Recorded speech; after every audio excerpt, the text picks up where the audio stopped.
Right now, the day's biggest news stories from a Vegas perspective. This is the Vegas Take with Sharp and Shapiro.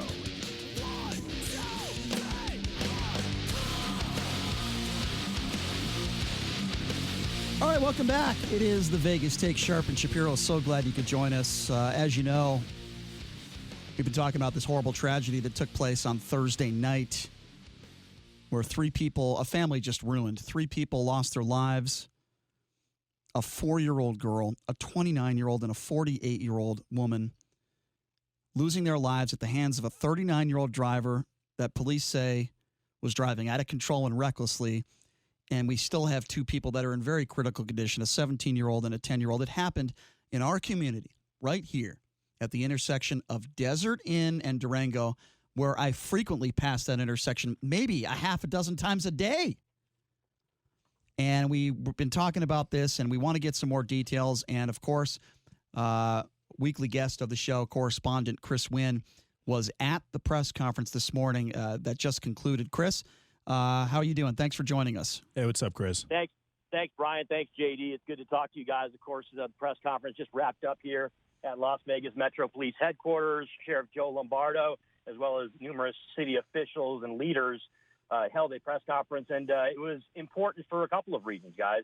First of all, of course, the horrific tragedy with the crash up on Desert Inn in Durango that took place on Friday that took the lives of 4 people, including 3 members of the same family. And, of course, Brian, you pointed out those that are injured and in the hospital right now. No further details have been given yet in response to exactly what if any charges will be filed, given that the person who actually caused it is also deceased. But the reason I say it's an important press conference is because obviously we are 24 hours away from New Year's Eve here in Las Vegas, and that was the focus of many of the leaders as well as Sheriff Lombardo, as they wanted to point out awareness of DWI and, of course, enforcement and what that means here in the city of Las Vegas.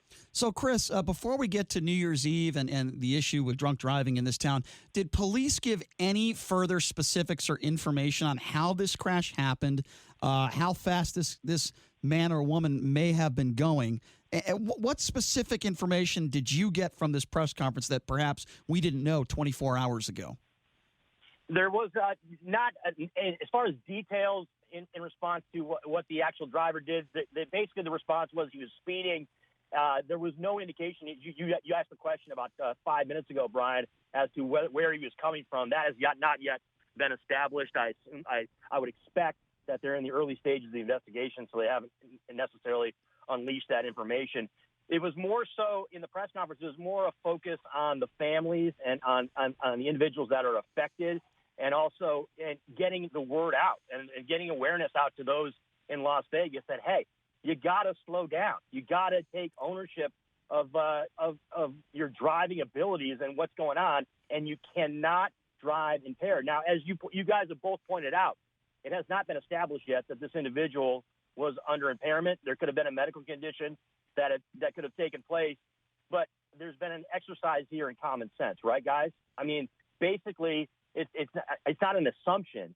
People are just going on instinct and saying, look, the fact that he was speeding, the fact that he basically was not staying within his travel lane, and that he ends up rear-ending a car in an intersection where everybody is stopped, you can pretty much make a deduction, right, guys? You can make a determination that, hey, impairment could have been key in this. Well, so and if he was heading towards Durango, then he was actually heading uphill.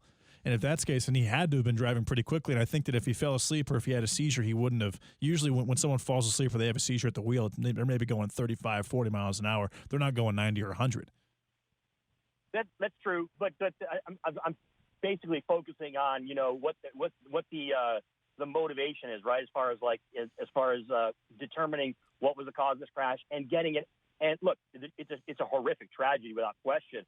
And what makes this unique, guys, I think, and what puts this in the realm of obviously the October 1 shooting and other tragedies here is that you can't put into words how devastating this is for the family.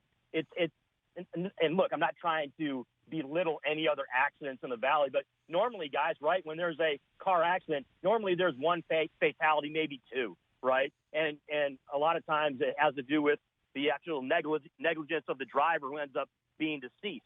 This is a case, and Brian, you pointed this out, a grandmother, a mother, a daughter were all killed in this horrific fatality.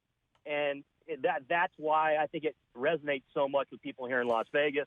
That's why it has gotten the attention it has gotten. And then, of course, as I just pointed out, we are on the verge of having New Year's Eve here in Las Vegas. Yeah. And it was. I want to was ask really you about that. It was really a focus, Brian. It was really a focus. Yeah. Of the city leaders and Sheriff Lombardo to point that out. Like, hey, I want to get to this is that. New Year's Eve. Yeah. We don't want to get into any of this. Let's get to that in 1 second. I just have one more question. It's about this crash, and it's important to note. There's a 17-year-old by the name of Emilio Martinez who was saved, as well as a 10-year-old, a granddaughter, Destiny Martinez. My understanding, and this is very sad to report, and I spoke about this a little bit earlier, the 17-year-old, friends of the family are saying Emilio is most likely paralyzed and may never be able to walk again. He has burns throughout his body. The 10-year-old, from my understanding, is still in a coma. Now, they've set up a GoFundMe page, and we're going to put that up on our Twitter page. Did police talk at all about the victims? Any updates on their medical condition? Because last we heard, it's not looking too good. No, there wasn't any just exact descriptions as far as what their state was in the hospital. I would expect that in the coming days here, they'll obviously release more of that information. But, again, as I want to point out, the press conference was focused on obviously on the tragedy, but it was also focused on prevention. I mean, look, a couple of the city leaders walked up to the podium and were holding up newspaper headlines and pictures, Brian and JD, of the scene of this fiery crash that took place. And again, I can't overemphasize this. I mean, that just the nature of the circumstances in this crash are why it's something that's being focused on so much. I mean, you have a number of cars that are basically bursting into flames at an intersection, not necessarily things that you would expect to happen in a car accident like this. So I think the combination of those characteristics of what happened at the scene, as well as the loss of life that was tremendous and that was just absolutely horrific and tragic. I think that, along with the combination of the fact that we're getting set for New Year's Eve, is reason more to be well aware of the dangers of driving while impaired out there. And of course, here in Las Vegas, and Brian, you and JD talked about this as far as the time of day. It doesn't matter the time of day here in Las Vegas because it's a 3-shift town. So there's people on the roads at all times of day in, different types of impairment or different types of, scenarios that they put themselves in that just isn't safe. And so that was another key aspect that they wanted to point out was like, hey, we are going to enforce any type of driving under impairment or any type of, DUI, you're going to be held to the letter of the law. And that was pretty much the extent of it. So, Chris, are you kind of saying that you think that the press conference was more of a to protect tourism type of thing because the optics of the situation, they really don't look very good?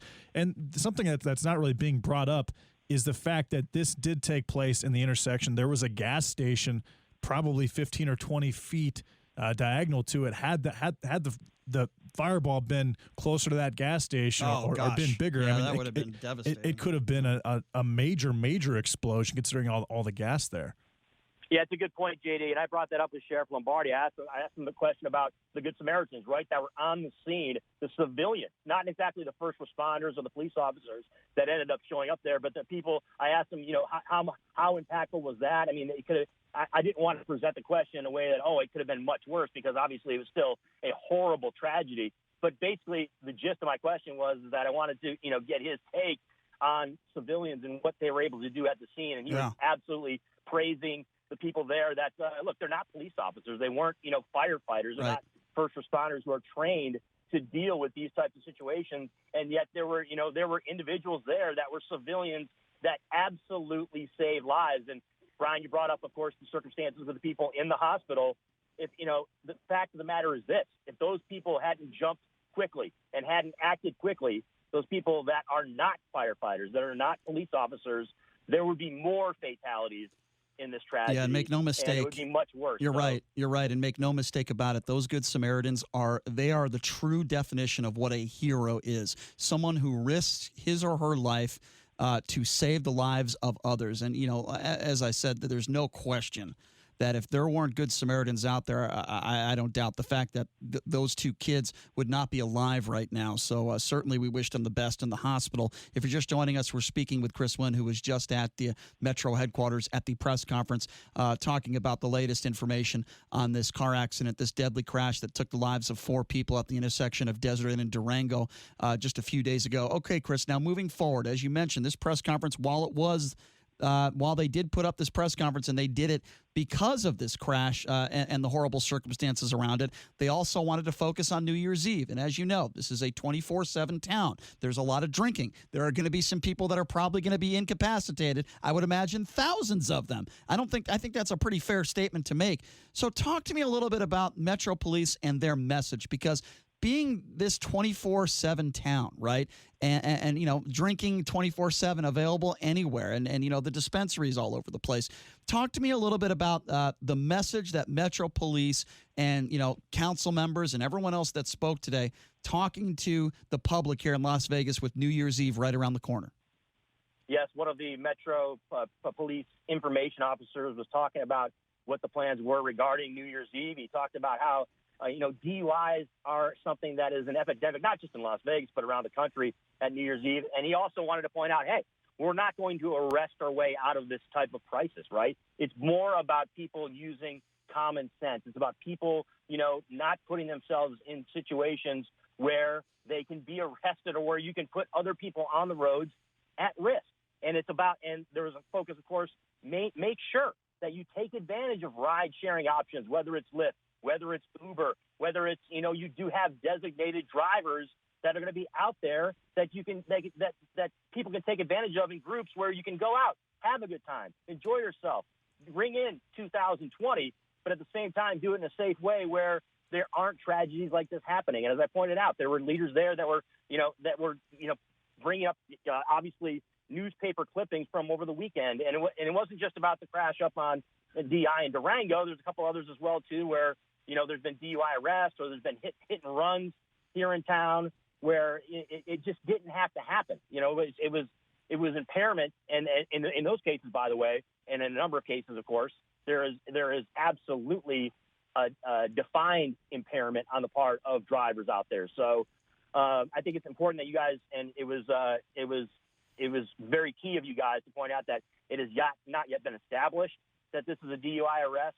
But I think what Metro and what community leaders and Las Vegas officials have talked about today is that we don't want any of this to take place in the next couple of days here on New Year's Eve. And particularly, obviously, Officer Walsh said, hey, we don't want to see another one of these headlines on Wednesday after New Year's Eve and on New Year's Day of someone else dying on Las Vegas roadways because of impaired driving or because of, people not making smart or rational decisions when it comes to their drinking and getting into a vehicle. Chris, did they talk about checkpoints? I would imagine there's going to be plenty of checkpoints out there tomorrow night. Can you talk a little bit about that?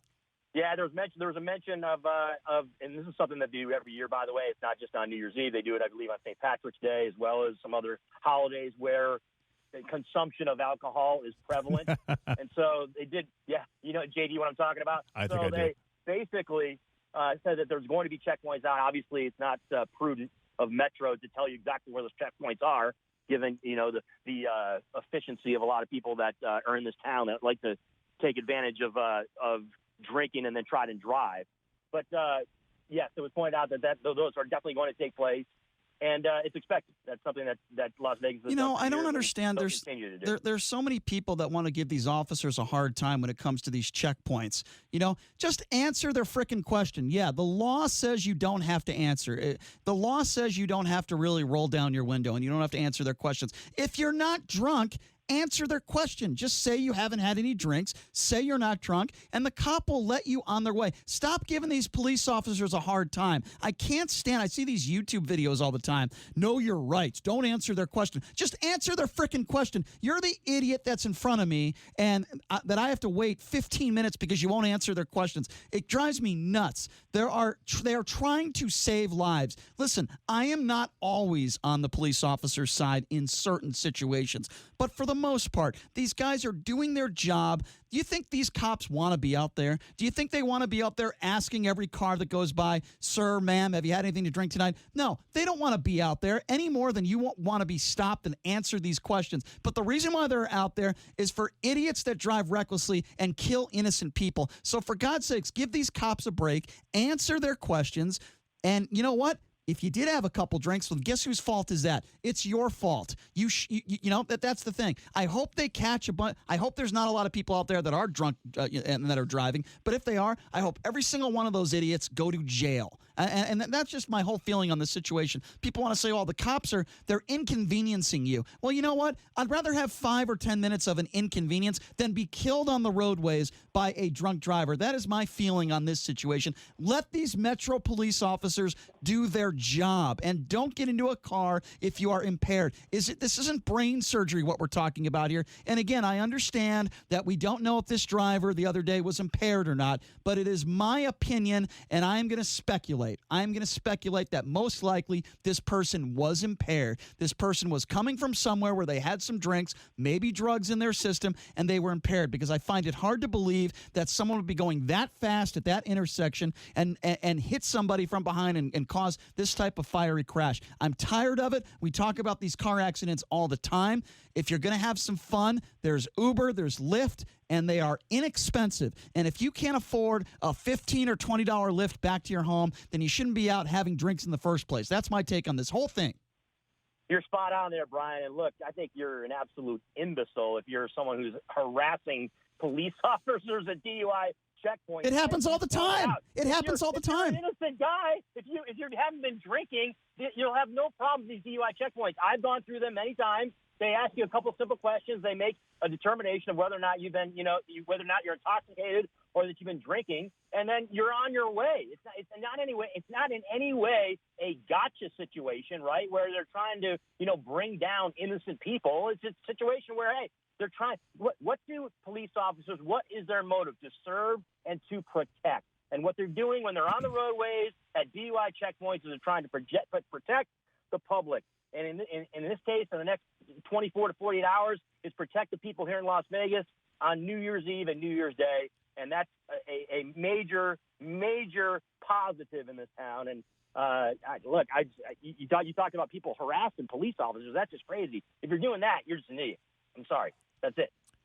And it's protect the people of Las Vegas, but also protect the probably borderline million people that are visiting for New Year's Eve in Las Vegas as well. We just got a tweet from Kathy. It says that there's a dip in the road on Durango just a few feet north of the light. If someone is going at excessive speed, especially in the rain, could easily hydroplane. So it's possible that he was just driving extremely fast, hit that dip, was not intoxicated, happened to hydroplane, and crashed into that car as well. That's possible. Yeah, you guys do remember, yes, Brian and JD, you do remember that the weather was pretty inclement on Friday. It was, pouring rain, and there's a lot of people that, live here in Las Vegas and aren't used to driving in certain conditions. So, look, I'm not trying to make excuses for what happened. If the driver was speeding and then ends up, rear-ending somebody, and then everybody ends up in the intersection, obviously there's some type of impairment there or foul play, in my opinion.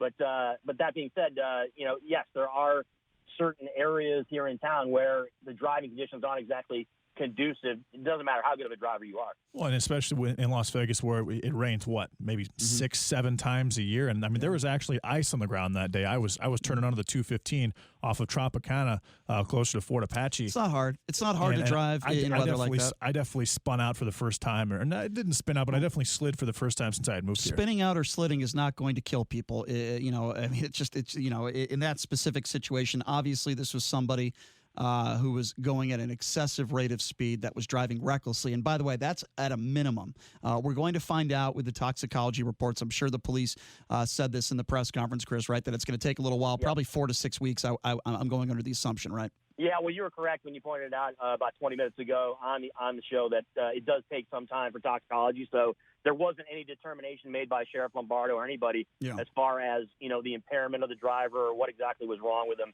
yet. So obviously you guys have pointed out some of the horrific details of this, and that, it's not a matter of, 48 hours they can make a determination as far as toxicology or as, or look, they can't interview people. People are not alive anymore. So it's just very difficult for investigators to kind of, dot all the I's and cross all the T's that they need to do with respect to an investigation like this. Well, Chris, I really do appreciate you going out there for us and covering this press conference and this very difficult story. Great job, as always. Really do appreciate, Chris. You better stay safe on New Year's Eve as well, my friend. Yeah, Happy New Year, you guys, and we'll talk to you again soon, okay? All right. Thanks, Thanks Chris. a lot, Chris. There you go. That's Chris Winn, who is our correspondent, who does a fantastic job covering the events in town, and this is certainly not a fun event to cover. This was a press conference that Metro Police put together, not just about this horrific crash that took place a few days ago that took 4 lives and has completely, I don't know even the word I would use, but just dismembered a family. I mean, executed. A generational loss. Let's call it what it is. Grandmother, daughter, granddaughter. I mean, that's 3 generations on the female side that were just lost because of this car wreck. And you have to commend the police officers for doing what they're doing, as well as having the GoFundMe page started, as well as realizing that there's going to be a lot of tourists in Vegas in the next couple of days. And if this happens again, it does look really bad for the city. I mean, having a giant fiery car crash that could have been worse looks bad for the city. And by the way, this family has put up a GoFundMe page. Please go there. They've already raised $38,000. I love to see it when the community comes together to try to help this horrible family. Look up the name Joe Vargas.